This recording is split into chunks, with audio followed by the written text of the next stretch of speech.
যে জায়গাটাতে আমি বসে আছি এই জায়গাটাতে আমি যখন জমি কিনেছিলাম তখন 2021 সাল, আজকে 2025 সাল, মানে আমি আরও 3 বছর 3.5 বছর আগে এই জায়গাটাতে এসেছিলাম এবং এই জায়গাটা কিনেছিলাম। এই জায়গাটা এখন যেমনটা দেখতেছেন 3 বছর আগে কিন্তু এই জায়গাটা এরকম ছিল না। এই জায়গাটা অনেক নিচু ছিল এবং পানি থাকতো এবং ফসল হতো। বাট আমরা যখন জমিটা কিনি তারপর থেকে আসলে আর ফসল হয় না। আমরা এখানে যেহেতু বিল্ডিং করব, আমরা বাউন্ডারি দিয়ে রেখেছি চারিপাশে। এখানে একটা বহুতল ভবন হবে, G+9 একটা বিল্ডিং হবে।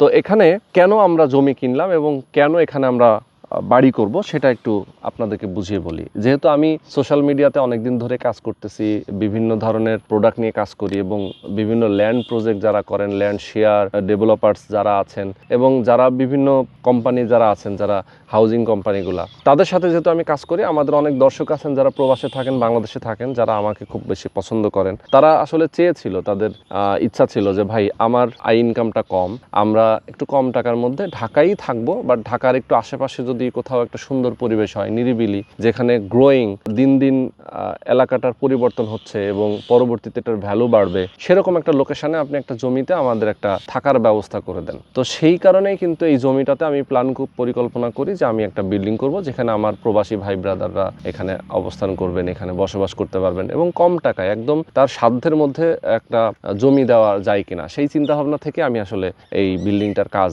আমি ধরেছি। তো বিল্ডিংটা আমরা জাস্ট এই মাসেই আমাদের পাইলিংয়ের কাজটা শুরু হবে। আমরা সয়েল টেস্টের কাজ করে ফেলেছি, এখানে আমাদের বিদ্যুতের লাইন চলে আসছে, আমরা সাবমার্সিবল করব, এরপরে পাইলিংয়ের কাজটা ধরবো। তো আমরা শেয়ার অলরেডি কিন্তু বিক্রি হয়ে গেছে, প্রায় ম্যাক্সিমাম সবই শেষ। আমরা খুব অল্প কিছু দিনে এই শেয়ারগুলো বিক্রি করে ফেলেছি। আমার যারা বন্ধুবান্ধব এবং আমার যারা ফেসবুকে যারা আমাকে ফলো করেন, যারা প্রবাসী, তারাই এই জমিটা মূলত নিয়েছেন এখন পর্যন্ত। তো আর অল্প কয়েকটা শেয়ার বাকি আছে, আপনারা যদি চাইলে আগ্রহ করে নিতে পারেন। দামটাও আমরা খুব কম রেখেছি, যেহেতু আসলে সবার সাধ্যর কথা চিন্তা করেছি আমরা, যে কম টাকায় আমি একটা ভালো বাসস্থানের একটা ব্যবস্থা করব। দামটা আমি আসলে খুব বেশি এখানে রাখছি না, কারণ হচ্ছে যে যারা আসলে কিনবেন তারা কিন্তু স্বল্প আয়ের মানুষ। তো এখানে 7 লাখ টাকা শেয়ার মূল্য আমরা দিচ্ছি, যদিও এই মূল্যটা আমরা অল্প কিছু দিনের জন্য একটা ডিসকাউন্ট প্রাইস দিচ্ছি, কারণ যেহেতু পাইলিংয়ের কাজ ধরবো একদম শেষ দিকে, আমরা 6.5 লাখ টাকা এখন শেয়ার মূল্য দিয়েছি, যাতে এই বাকি যেগুলো আছে 4-5টা আছে এগুলো সোল্ড আউট হয়ে যায়। আপনাদের জন্য একটা অফার দিয়েছি আর কি। তো 6.5 লাখ টাকা আপনি পরিশোধ করবেন, আর পরিশোধ করলে এখানে আমরা একটা অংশ, জমির একটা অংশ আপনাকে রেজিস্ট্রি করে দেবো। এখানে টোটাল জমির পরিমাণ হচ্ছে 11%। 27 জন মালিক হবেন এই 11%-এর একটা অংশের মালিক। এবং এখানে আমরা যে ভবনটা করব, প্রত্যেকটা ফ্লোরে আপনার অ্যাপার্টমেন্টের সাইজ হবে 1220। এখানে ডাইনিং, ড্রয়িং, বেডরুম, কিচেন সব কিছু থাকবে, বারান্দা থেকে শুরু করে একদম একটা লাক্সারিয়াস অ্যাপার্টমেন্ট হতে যা যা লাগে সব কিছু এখানে থাকবে। এখানে সাবস্টেশন থাকবে, জেনারেটর রুম থাকবে। তার মানে হচ্ছে যে দেখেন, একটা বিল্ডিংয়ে যে যে নাগরিক সুযোগ সুবিধা থাকার কথা সবই থাকবে। আর এটা কিন্তু একটা সোসাইটি, আমরা নিজেরা এই জমিটা আসলে এখানে যতগুলো প্লট আছে এই সবগুলো প্লটই কিন্তু আমরা যখন কিনেছি সেই সময়েই বিক্রি হয়েছে। তো আমরা সবাই এখানে প্লটের যারা মালিক তারা সবাই মিলে আমরা চিন্তা করেছিলাম যে আমরা যেহেতু এটা করতেছি, জমির পরিমাণটাও যেহেতু অনেক বেশি, আমরা একটা সোসাইটির মতো করি। এই জন্য আমরা মাঝখান দিয়ে একটা রাস্তাও রেখেছি, যে রাস্তা দিয়ে আমরা প্রত্যেকে যাতায়াত করব। এখানে রাস্তার সাইজ হচ্ছে 12 ফিট এখন স্টিল আছে, সাথে আমরা আরো 2 ফিট করে ছাড়বো। যেমন দেখেন ডান পাশে হচ্ছে এই ভদ্রলোক অলরেডি বাড়ি করেছে, যে বাড়িটা উনি এই যে এখান থেকে 5 ফিট উনি ছেড়ে দিয়েছেন। আমরা এই যে বিদ্যুতের পিলারটা এখানে দেখতে পাচ্ছেন, তারও আগে থেকে রাস্তা, এখান থেকে উনি প্রায় 5 ফিট ছেড়ে দিয়েছেন। তো 5 ফিটও যদি ছাড়ি আমরা, তাহলে আরো 2 ফিট বাড়বে আমাদের পিলার বাদ দিলে। তো টোটাল আমরা এখানে 16 ফিটের একটা প্রশস্ত রাস্তা পাবো। এই সোসাইটির ভিতর ঢুকলে এখান থেকে কিন্তু সামনে আবার আমাদের প্রাচীর দিয়ে আটকানো আছে, মানে ও পাশে আর আমাদের রাস্তাটা যাবে না, যেহেতু এটা আমাদের ব্যক্তিগত সোসাইটির রাস্তা। তার মানে একটা নিরাপত্তার চাদরে আমরা ঢাকা থাকবো। আমাদের যে মেন রাস্তা দিয়ে এই রাস্তাটা ঢুকলো, সেই রাস্তাটা আমি যাচ্ছি আপনাদেরকে দেখাবো। ওই রাস্তা থেকে আমাদের জমিটা জাস্ট একটা প্লট পরে, মানে হাতের বাম পাশে অথবা ডান পাশে দেখেন একটা প্লট, এটা একটা প্লট, এবং এই প্লটটার পরে হচ্ছে আমাদের প্লটটা। তো টোটাল আমাদের জমি 11%। আমরা এখানে G+9, অর্থাৎ প্রত্যেকটা ফ্লোরে 3টা করে ইউনিট থাকবে। আর এই যে একটা গাড়ি রাখা আছে দেখতে পাচ্ছেন, আমাদের বিদ্যুতের জন্য আর একটা পিলার এখানে ইউজ করা হয়েছে।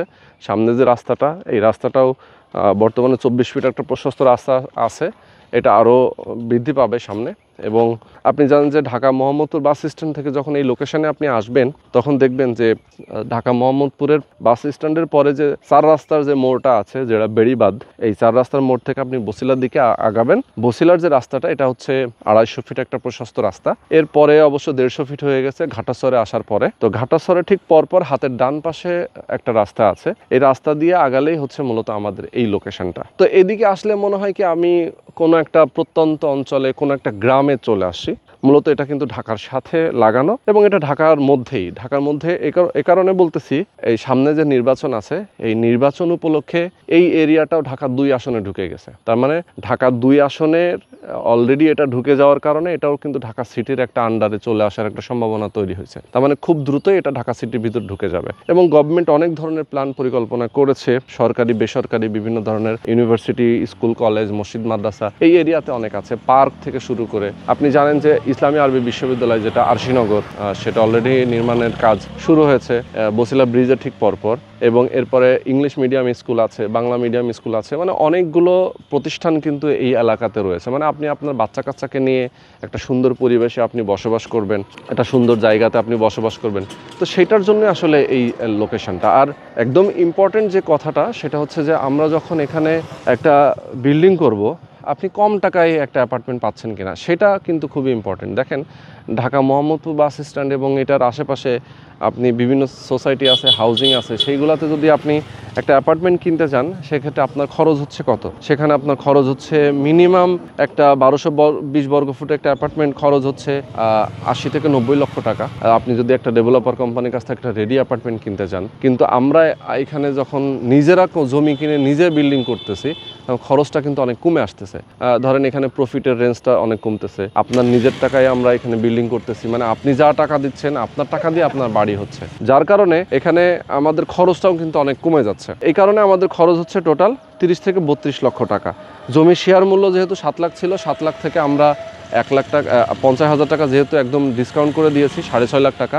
আর বাকি যে কনস্ট্রাকশনের খরচ সেই খরচটা আপনি মাসে মাসে কিস্তি দিবেন 2.5 বছর দিলেই মোটামুটি এটা কমপ্লিট হয়ে যাবে। 30 থেকে 32 লাখ টাকায় আপনি একটা 1220 বর্গফুট একটা অ্যাপার্টমেন্ট পেয়ে যাচ্ছেন। তো দেখেন কত সুন্দর একটা সিস্টেম এবং কত সুন্দরভাবে আমরা এটা মেনটেন করতেছি। তো যারা আপনারা চান যে একটা ডেভেলপার কোম্পানির কাছ থেকে অথবা যারা বিল্ডিং কনস্ট্রাকশন যারা জড়িত, বিল্ডিংয়ের সাথে যারা জড়িত, তারা যখন একটা হিউজ পরিমাণ একটা প্রফিট করেন তো সেখানে কিন্তু আমরা অনেকটা লসে পড়ে যাই। তো আলটিমেটলি তাদের হিসাবটাও তাদের মতো যে তারা অনেক টাকা ইনভেস্ট করে বিল্ডিংটা করতেছে, এরপরে রেডি ফ্ল্যাট হিসেবে তারা বিক্রি করেন। বাট এখানে যেহেতু রেডি না, আপনি এখন কিনতেছেন, খালি জায়গাতে ইনভেস্ট করতেছেন দেখেই কিন্তু আপনার খরচটা কম হচ্ছে। তো যারা আসলে বোঝেন এবং যারা আসলে বুঝতে পারেন যে না আমি খালি জায়গাতে এখন ইনভেস্ট করব, অনেকে আসলে সংশয় থাকেন, আমি বলবো আসলে আমার কাছ থেকে আপনার কোনো সংশয়ের কিছু নাই। আমরা যেহেতু এখানে শেয়ার বিক্রি করে ফেলেছি ম্যাক্সিমাম, এটা খুবই জেনুইন কথা। আমরা যেহেতু পাইলিং এর কাজ ধরবো, যদি আপনারা এই ভিডিওটা দেখে থাকেন কয়েকদিনের মধ্যেই আপনি সেটা দেখতে পারবেন যে আমরা পাইলিং এর কাজ ধরলেও তখন আমরা একটা আপডেট দিব, এই ভিডিওটা আমরা আবার পোস্ট করব। সুতরাং আমি বলবো যে আপনাদের কনফিউশনের কিছু নাই। যদি কেউ নিতে চান এখন কম টাকা আছে, দ্রুত নিয়ে ফেলেন। যদি পরে নিতে চান অপেক্ষা করেন, তখন আবার দামটা বেড়ে যাবে, হয়তো দাম তখন বেশি দিয়ে আপনাদেরকে কিনতে হতে পারে। তো দর্শক আমি শেষ করে দিব আজকে। যারা আমাদের সাথে ছিলেন সবাইকে অনেক অনেক ধন্যবাদ। আল্লাহ হাফেজ।